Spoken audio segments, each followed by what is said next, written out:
Untuk kisah kali ini masih ada sebuah cerita yang ditulis oleh akun Twitternya @walensky10. Dan untuk kisah yang akan saya bawakan kali ini yaitu sebuah kisah yang berjudul Lelaki Tanpa Kepala. Dan sebelum kita lanjut ke ceritanya, tekan dulu tombol like video ini dan jangan lupa tekan juga tombol subscribe channel ini. Dan nyalakan juga lonceng notifikasinya agar tidak ketinggalan cerita-cerita lainnya dari channel ini.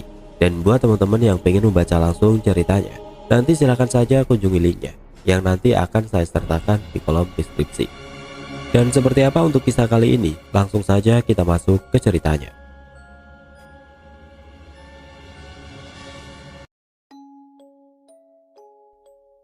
Malam itu nampak seorang gadis cantik keluar dari sebuah klub malam dengan rok super mini dan jaket jeans menutupi tubuh seksinya. Jam menunjukkan pukul 2:30 dini hari. Di area parkir depan klub malam itu, dia nampak sedang menunggu seseorang dengan wajah cemberut. Berkali-kali dilihat jam tangannya lalu dengan emosi membanting kaki ke aspal. Wanita itu nampak sangat kesal. Lalu datang mendekat seorang lelaki kekar berwajah khas orang daerah timur datang menghampirinya. Si Tommy belum datang jemput Vin. Biasanya jam segini udah nongkrong di parkiran, tanya lelaki itu. Iya nih Bang Edo, dia nggak jemput kali, mungkin masih marah. Soalnya kemarin kita habis berantem. Biasa dia cemburu gitu, jawab sang gadis. Ya udah tenang aja, apa mau Bang Edo antar? Sebagai penjaga keamanan di sini, Bang Edo juga wajib mengamankan aset klub, ucap pria itu setengah bercanda. Gadis itu tersenyum lalu menjawab, gak usah deh Bang, Vina pulang naik taksi aja. Bang Edo bisa cariin taksi buat Vina nggak? Oh siap cantik, gak usah pakai dicari, tuh udah ada yang standby kok dari tadi, jawab Bang Edo sambil menunjuk ke sebuah taksi yang parkir tidak jauh dari situ. Akhirnya gadis itu pulang naik taksi, tapi dirinya tetap kesal karena Tommy pacarnya tidak datang menjemput. Gadis itu namanya Vina, seorang mahasiswi sebuah perguruan tinggi swasta terkenal di kota itu. Seorang gadis cantik berwajah Indo karena papanya berasal dari Prancis, sedangkan mamanya asli orang Jawa. Orang tuanya tinggal di kota C, sedangkan dia kuliah di kota B dan tinggal di tempat kos tidak jauh dari kampusnya. Pada awalnya segalanya berjalan lancar. Vina fokus kuliah demi mengejar cita-citanya, tapi kemudian takdir berkata lain. Kedua orang tuanya tewas dalam sebuah kecelakaan, membuat dirinya kini hidup sebatang kara. Lalu demi menyambung hidup dan membiayai kuliahnya, dia bekerja part-time sebagai DJ di sebuah klub malam yang lumayan kondang di kota itu. Sebuah pekerjaan yang sangat ditentang oleh pacarnya Tommy, seorang anak pengusaha yang kuliah satu kampus dengannya. Karena dengan profesinya itu, Vina kerap menjadi incaran godaan para pria pengunjung klub yang sering membuat Tommy cemburu. Mereka jadi sering bertengkar, lalu akhirnya setelah tidak lagi menemukan kecocokan, mereka pun putus. Tapi Vina tidak ambil pusing, dia mencoba untuk tetap enjoy. Malam itu waktunya giliran Vina tampil. Dia memang mendapat jatah tampil setiap malam minggu, malam favorit para pengunjung. Karena wajahnya yang cantik dan seksi, serta keterampilannya meramu musik, Vina memang menjadi DJ primadona para pengunjung. Tapi semenjak putus dengan Tommy, kini timbul masalah baru. Dirinya sering bingung mencari tumpangan pulang, karena selama ini Tommy lah yang rutin antar jemput dirinya ke tempat kerja. Dia beberapa kali pulang naik taksi, tapi berhubung memakan biaya yang lumayan banyak, dia mulai berpikir untuk mencari cara lain. Seperti malam itu, seusai bekerja, dirinya bingung mau pulang naik apa. Lalu Siska, teman seprofesinya, coba memberi saran. Lo mending pulang naik ojek aja Vin, harganya murah meriah, dijamin gak nguras kantong. Gue juga kalau gak dijemput pacar gue sering kok pulang naik ojek, ucap Siska. Suatu pilihan yang masuk akal, batin Vina. Kebetulan tidak jauh dari lokasi klub ada pangkalan ojek yang standby 24 jam. Patut dicoba. Tapi gue saranin, lo jangan pilih ojek yang masih muda ya. Soalnya sering pada usil, kegatelan, terus bawa motornya biasanya ugal-ugalan. Siska menambahkan, kemarin aja sepupu gue sampai masuk rumah sakit gara-gara tukang ojek bawa motornya ngebut, akhirnya nabrak. untung sepupu gue nggak apa-apa, ujar Siska lagi. Oh gitu, oke deh sis, nanti gue coba, makasih ya sarannya, jawab Vina sambil tersenyum. Oke sama-sama, ya udah gue balik dulu ya, soalnya cowok gue udah nunggu di depan, lu hati-hati ya, Siska pamit. Akhirnya setelah dipikir-pikir secara matang, Vina berniat mengikuti saran Siska. Dia menuju pangkalan ojek yang letaknya tidak jauh dari lokasi klub. Di sana nampak beberapa tukang ojek yang sedang bermain kartu. Spontan berhenti begitu melihat Vina datang mendekat. Ojek neng, ayo sama abang, langsung jalan gak pakai lama, ucap salah satu dari mereka. Satunya membalas tidak mau kalah. Ama abang aja neng, abang kasih diskon harga murah, yang penting neng mau pegangan kenceng, sambil matanya jelalatan perhatikan Vina. Yang satunya lagi yang tampangnya paling tengil langsung maju ke depan. Ama abang aja neng, buat neng abang kasih gratis, tapi abang minta nomor teleponnya ya, ucapnya sambil cengar-cengir. Vina bagi terpaku di tempatnya, semua di luar dugaannya.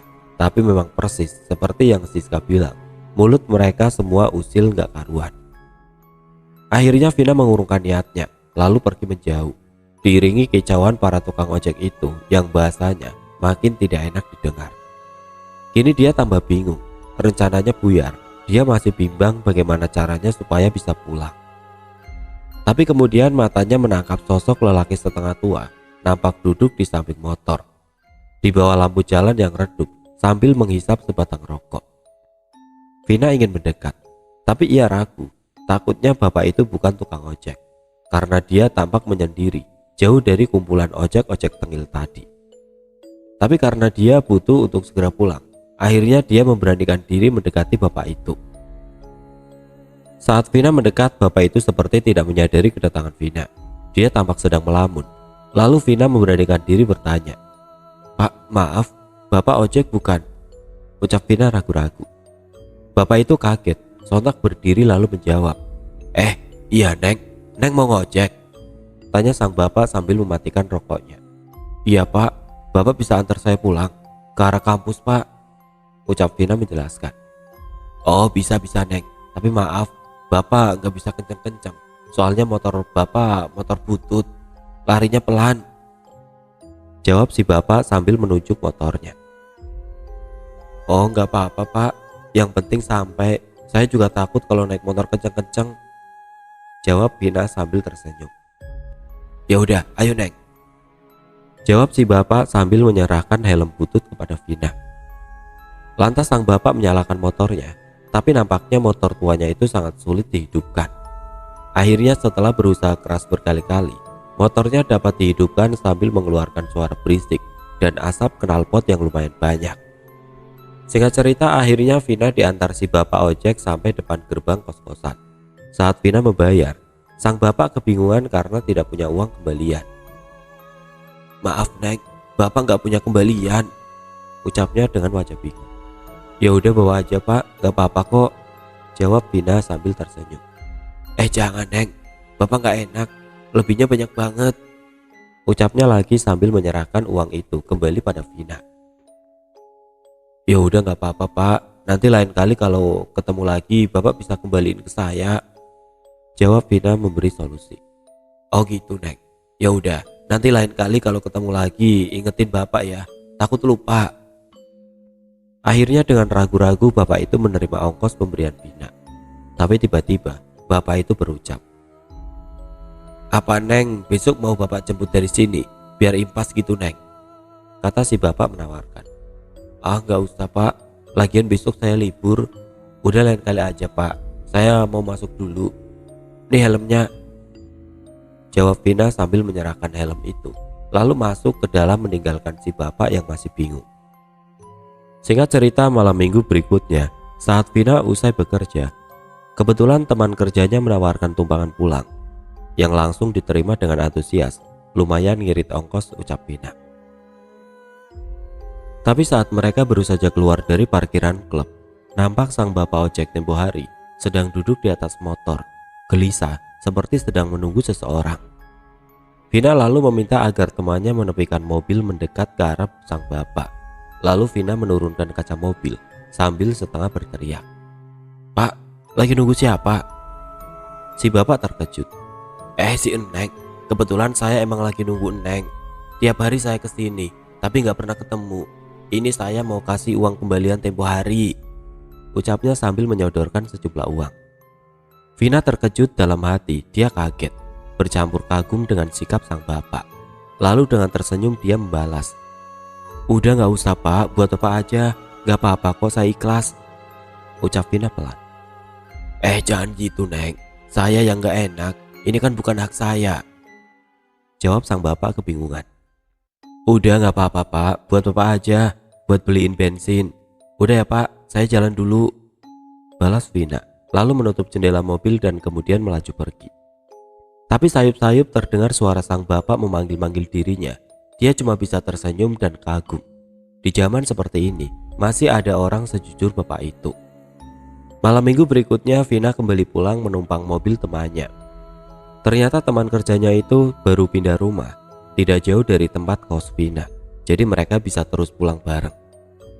Tapi begitu mobil mereka akan keluar tempat parkir, di depan sana sudah terlihat bapak ojek yang kemarin.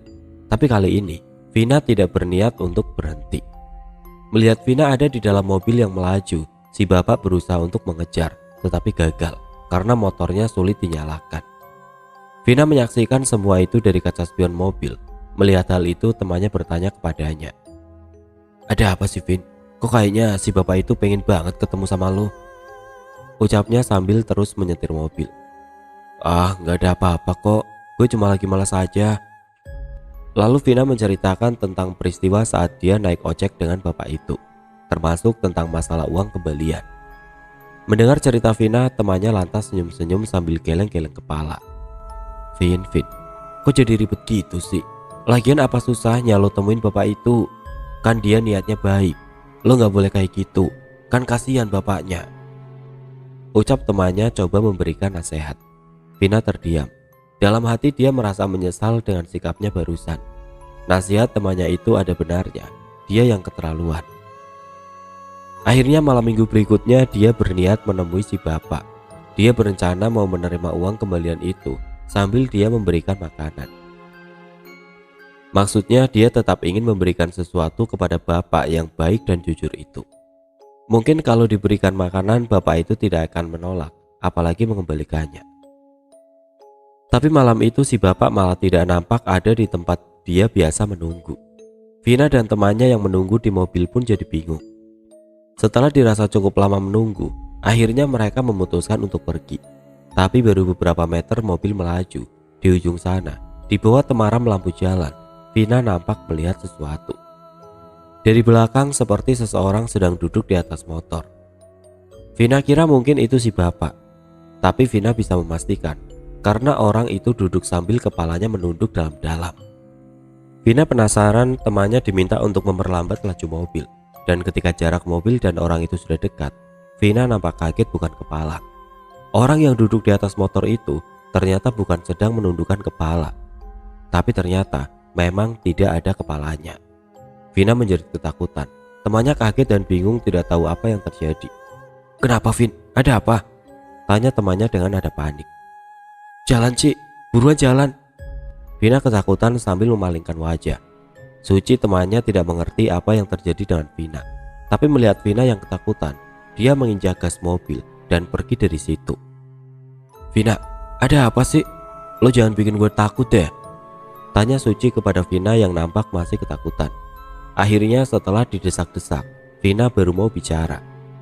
Tadi gue lihat setan Ci, kepalanya buntung. Vina bicara sambil gemetar, wajahnya pucat. Yang bener loh, di mana? Tanya Suci terheran-heran. Itu tadi deket klub malam sebelum tikungan, persis di bawah lampu jalan. Vina coba menjelaskan. Yang tadi lo minta jalan pelan? Tanya Suci coba memastikan. Iya betul, emang lo gak lihat? Enggak tuh, gue gak lihat apa-apa. Lo salah lihat kali. Vina cuma bisa diam, dadanya masih berdegup kencang. Masih terbayang-bayang penampakan seram yang tadi dia lihat. Udahlah, mungkin lo kecapean, jadi lo rada halu gitu. Kan lo tadi tampil nonstop, gak pakai istirahat, ucap Suci lagi sambil mencoba meyakinkan Vina. Vina menarik nafas dalam-dalam. Mendengar penjelasan Suci, hatinya jadi ragu-ragu. Mungkin benar apa yang dikatakan temannya itu. Malam ini memang sangat melelahkan. Nggak tahu deh Ci, gue bingung. Gue pengen cepet-cepet pulang aja. Gue mau langsung tidur, pinta Vina kepada Suci. Sesampainya di tempat kos, Vina langsung menuju kamar mandi dan mencuci muka, seolah-olah berharap semua yang tadi dia lihat ikut hanyut terbawa air. Hari-hari berikutnya Vina coba menyibukkan diri di kampus. Dia ingin mengalihkan pikirannya dari bayangan setan kepala buntung itu yang masih melekat dalam ingatannya. Hingga tiba malam minggu berikutnya. Walaupun masih trauma, tapi Vina kini jauh lebih tenang. Kejadian itu sedikit demi sedikit sudah bisa dilupakannya. Malam itu dia tidak bisa pulang bareng Suci karena tadi Suci izin pulang cepat untuk menjemput orang tuanya di bandara. Jam menunjukkan pukul 2:30 dini hari. Pelataran parkir klub malam telah sepi. Di luar jalan raya pun nampak sepi. Tadinya Vina menunggu bersama dua orang temannya, tapi satu persatu mereka dijemput dan kini tinggal Vina sendiri menunggu taksi yang lewat. Lalu tiba-tiba, dari tempat ia berdiri samar-samar dia melihat sosok bayangan di seberang jalan. Seperti seseorang sedang berdiri membelakanginya sambil menunduk. Dan ketika perlahan orang itu membalikkan badan, nampak di bagian lehernya penuh darah dan ternyata kepalanya tidak ada. Vina menjerit keras ketakutan. Tapi tiba-tiba sosok tanpa kepala itu mendekat ke arahnya dan tangannya seolah-olah ingin menyentuh dirinya. Vina tidak mampu bergerak, tubuhnya terasa lemas sampai dia tidak kuat berdiri dan terduduk di tanah. Sosok itu makin dekat.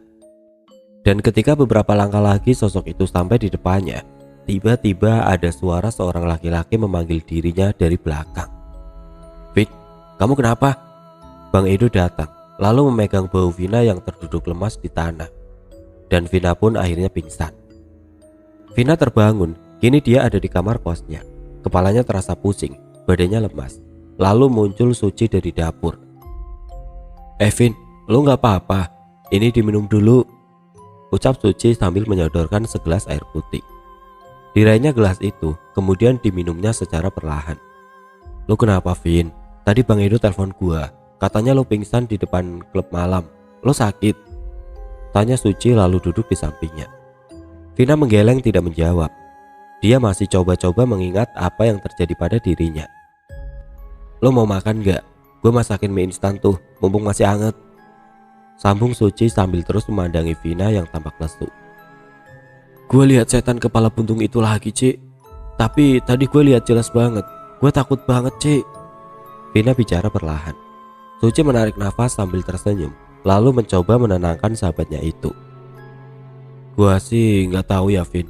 Tapi kalau menurut gua, lo butuh liburan deh.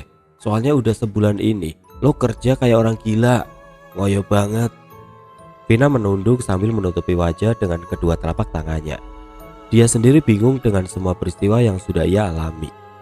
Singkat cerita, akhirnya Vina mengikuti anjuran Suci. Dia ambil cuti dari pekerjaannya. Selama libur, Vina menyibukkan diri dengan tugas kuliahnya dan setiap malam dia istirahat di kamar kos. Dia tidak berani kemana-mana. Suci dengan setia mendampingi temannya itu.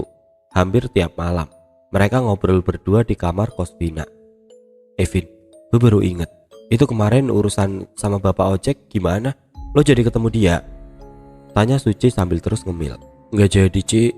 Udah gue tungguin tapi dia nggak pernah nongol lagi. Tahu deh kemana. Terus lo masih niat mau ketemu sama dia nggak? Kasihan lo, Vin. Kayaknya udah tua gitu. Kan waktu itu dia bilang hampir setiap hari dia nyariin lo. Giliran ketemu lo malah menghindar." "Iya juga sih, tapi kan gue nggak tahu dia di mana. Orang gue waktu itu juga cuma sekali-kalinya naik ojek sama dia." Suci berhenti ngemil, lalu serius memandang wajah Vina. "Jangan-jangan dia sakit, Vin. Kan dia berkali-kali datengin nyariin lo. Mungkin dia kecapean. Siapa tahu rumahnya jauh. Aduh, Vin, kasihan banget kan?" Suci bicara dengan nada memelas. "Terus gue harus gimana? Gue kan gak tahu rumahnya." "Kita tanya aja sama tukang ojek pangkalan situ. Siapa tahu mereka bisa kasih info. Gimana?" Suci menunggu jawaban Vina. Males gue, orangnya pada tengil, keganjenan. Gak boleh ngelihat cewek bening dikit, langsung rame," jawab Vina ketus. Terbayang sikap para tukang ojek itu terhadap dirinya. Ah, itu mah gampang. Kalau emang lo mau, nanti gua kasih tahu caranya. Suci berbinar-binar merasa mendapat ilham. Akhirnya keesokan harinya mereka mendatangi pangkalan ojek dekat klub malam itu. Nampak beberapa motor berjajar rapi dan para tukang ojek yang sedang ngobrol. Melihat ada dua gadis cantik mendekat, sontak saja suasana pangkalan langsung riuh. Tapi belum sempat mereka berkicau, suasana tiba-tiba menjadi hening. Ternyata kedua gadis itu datang bersama seorang lelaki kekar dengan wajah khas orang timur. Berdiri di samping gadis-gadis itu sambil melotot. Bang Edo, ada apa bang? Mau ngojek? Ucap salah satu tukang ojek dengan nada super sopan. Enggak, ini temen gue ada perlu sama lu semua. Sambil menatap semua tukang ojek pangkalan itu. Ada apa neng? Ada yang bisa dibantu?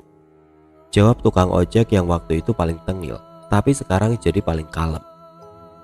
Abang kenal nggak sama tukang ojek yang sering mangkal juga di sini? Orangnya udah tua, motornya rada butut gitu. Jawab Vina memulai pertanyaan. Semua tukang ojek itu saling pandang dengan mimik wajah menduga-duga. Lalu salah satunya kemudian menjawab. Oh, maksud Neng Mang Udin kali ya? Ucapnya kepada Vina. Iya kali bang, soalnya saya nggak tahu namanya. Waktu itu cuma sekali saya naik ojek sama dia. Terus udah nggak pernah ketemu lagi. Abang kenal sama dia? Nggak terlalu kenal sih Neng.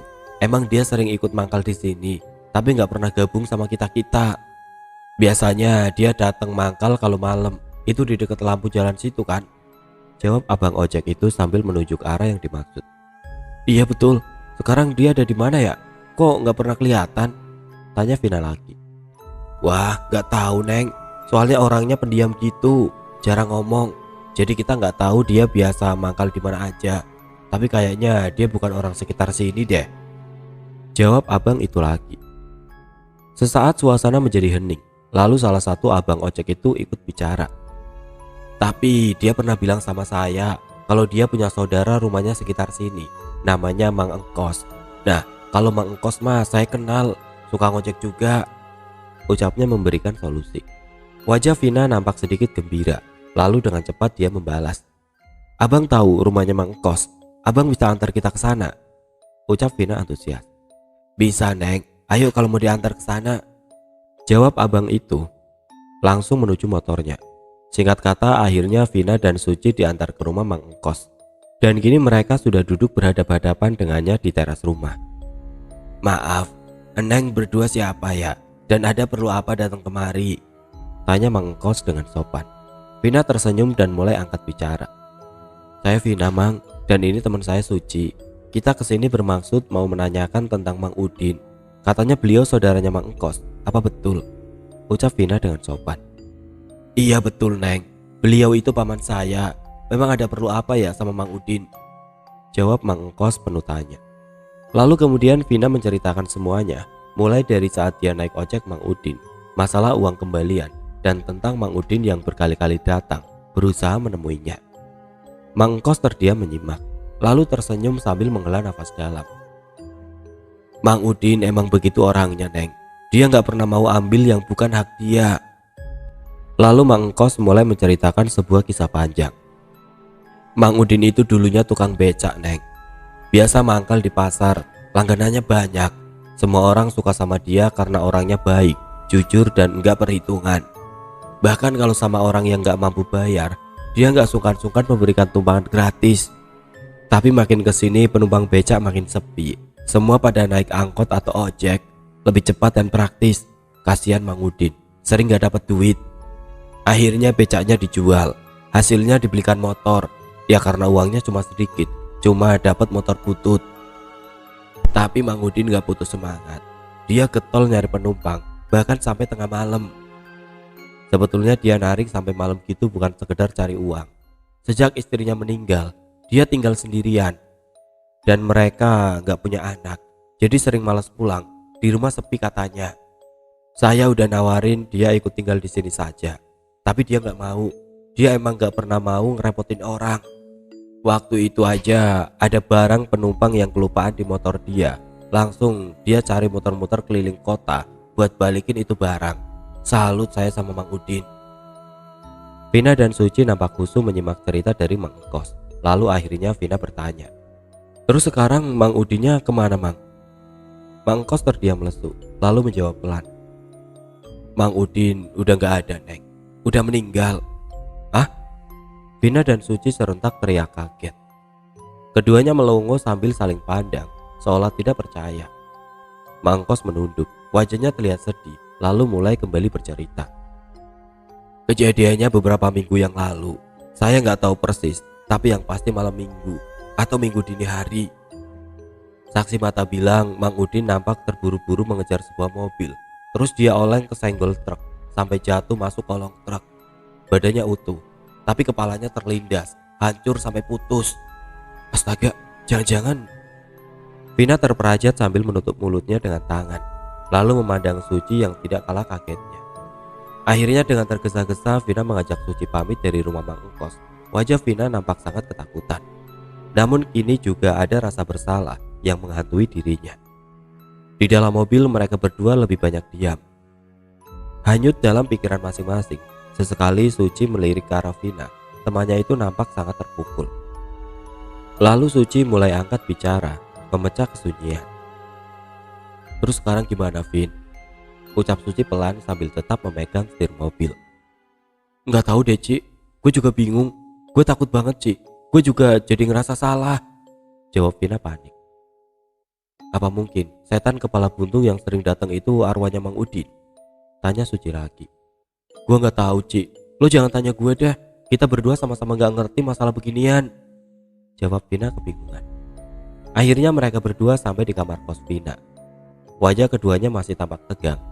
"Ci, lo nginep di sini ya, temenin gue.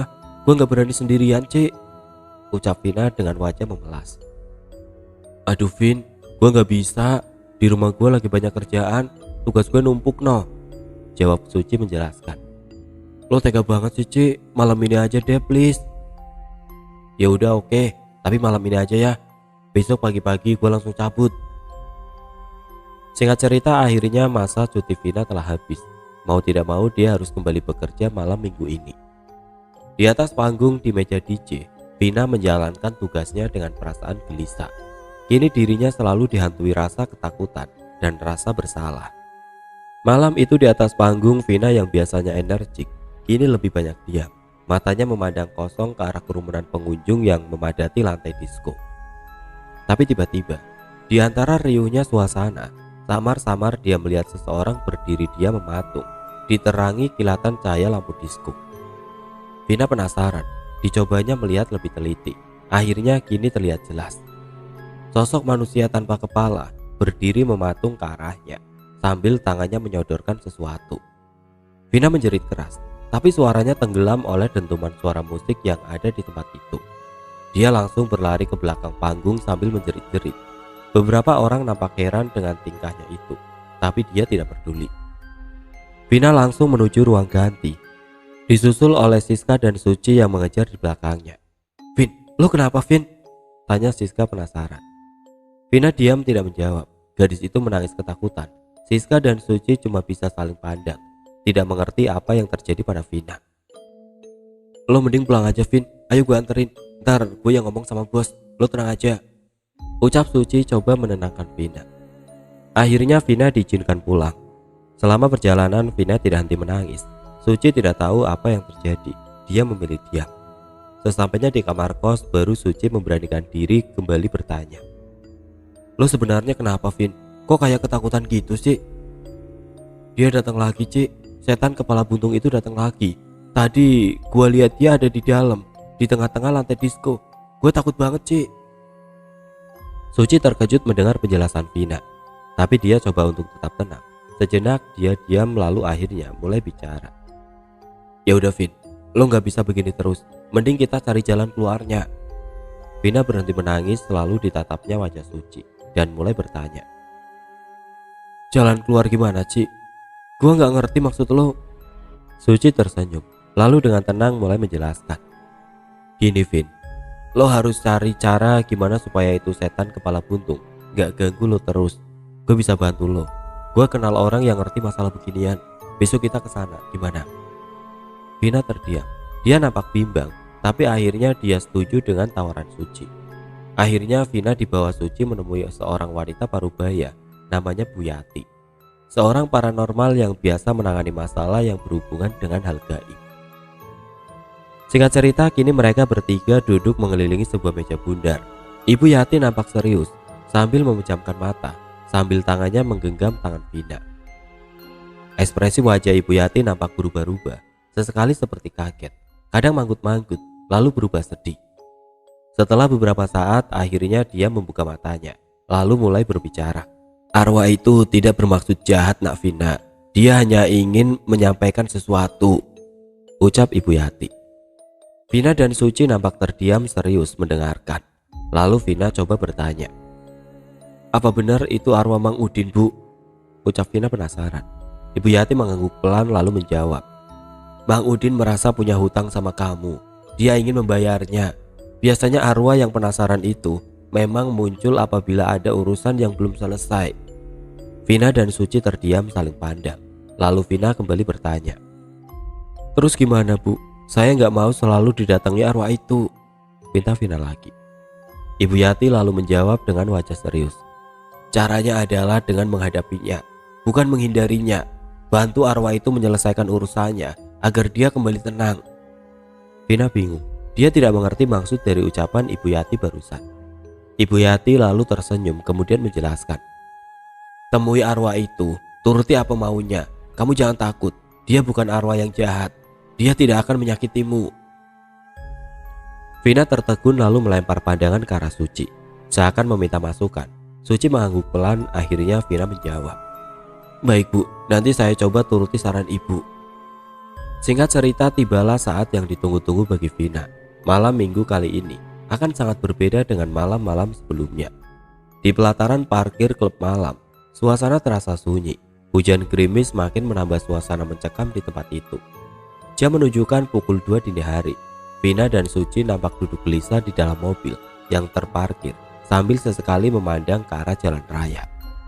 Lalu tiba-tiba, di kejauhan di tengah rintik hujan muncul sosok bayangan. Nampak seperti seseorang duduk di atas motor. Samar-samar kepalanya terlihat seperti sedang menunduk dalam-dalam, diterangi temaram lampu jalan raya. Vina tercekat, dadanya berdegup kencang. Suci yang ada di sampingnya menyadari perubahan sikap temannya itu, lalu mencoba menenangkan. "Dia muncul ya, Vin? Gimana? Lu udah siap?" tanyanya perlahan pada Vina. Walaupun selama ini Suci tidak pernah melihat sosok menyeramkan itu, tapi dia seolah ingin berbagi rasa dengan Vina. Vina mengangguk pelan, tubuhnya gemetar. Suci menggenggam jemari Vina mencoba menguatkan. "Lu pasti bisa, Vin. Tenang, ada gue di sini yang siap bantu lu," ucap Suci lagi berusaha tersenyum. Vina diam sesaat. Ditariknya nafas dalam-dalam, diucapkan doa-doa dalam hatinya. Lalu dengan kepala tegak dia berucap, "Gue pasti bisa. Gue gak boleh takut. Semua pasti baik-baik saja," ucap Vina menguatkan diri. Lalu diambilnya payung. Dia keluar dari dalam mobil, kemudian perlahan mendekat ke arah sosok itu, diiringi rintik hujan di bawah payung hitam. Sosok itu diam tidak bergerak di tempatnya, seolah sedang menunggu sesuatu. Vina selangkah demi selangkah mendekat. Kini Vina sudah berdiri tidak jauh dari sosok itu, seorang lelaki tanpa kepala, duduk di atas motor, diam tidak bergerak. Vina merasakan dadanya semakin berdegup kencang, kakinya lemas, tangannya gemetar sambil memegang payung, tapi lalu dia coba kuatkan diri. Perlahan akhirnya Vina mulai memberanikan diri berbicara. "Pak, Bapak mau ketemu saya. Bapak ada perlu apa?" ucap Vina dengan suara yang bergetar. Sosok tanpa kepala itu diam tidak bergerak. Lalu tiba-tiba tangan kanannya seolah menyodorkan sesuatu. Vina kaget. Ditatapnya tangan yang nampak sangat pucat itu, tapi dalam genggaman tangan itu nampak kosong, tidak terlihat apa-apa. Lama dia terdiam, tidak tahu harus berbuat apa. Tapi lalu dia memutuskan untuk melakukan gerakan seperti seolah menerima sesuatu dari genggaman tangan itu. "Iya, Pak, saya terima ya. Makasih banyak Bapak udah mau susah payah ketemu saya. Sekarang Bapak boleh pergi. Urusan kita sudah selesai," ucap Vina sambil menarik kembali tangannya. Sosok itu tetap diam tidak bergerak.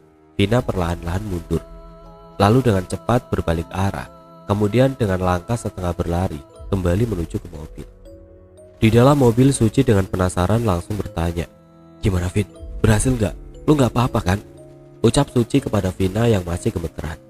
Vina tidak menggubris pertanyaan temannya itu. Matanya langsung tertuju ke tempat di mana sosok tadi berada. Hilang. Sosok itu hilang. Vina lalu mencoba mengarahkan pandangan ke seluruh area yang ada di situ. Nampak sepi, hanya rintik hujan yang nampak masih terus turun tidak henti.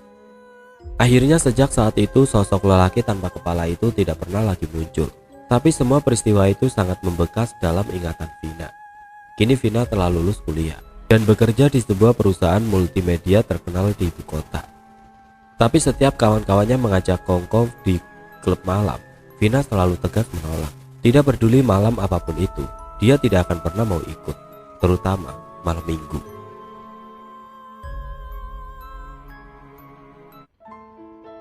Oke teman-teman, sekian untuk kisah kali ini. Semoga apa yang sudah saya sampaikan dalam kisah ini dapat dijadikan pembelajaran untuk kita semua. Dan buat teman-teman yang baru bergabung, jangan lupa untuk like, komen, share, dan subscribe channel ini. Dan nantikan kisah-kisah horor berikutnya tetap di channel Radio Horor. Wassalamualaikum warahmatullahi wabarakatuh.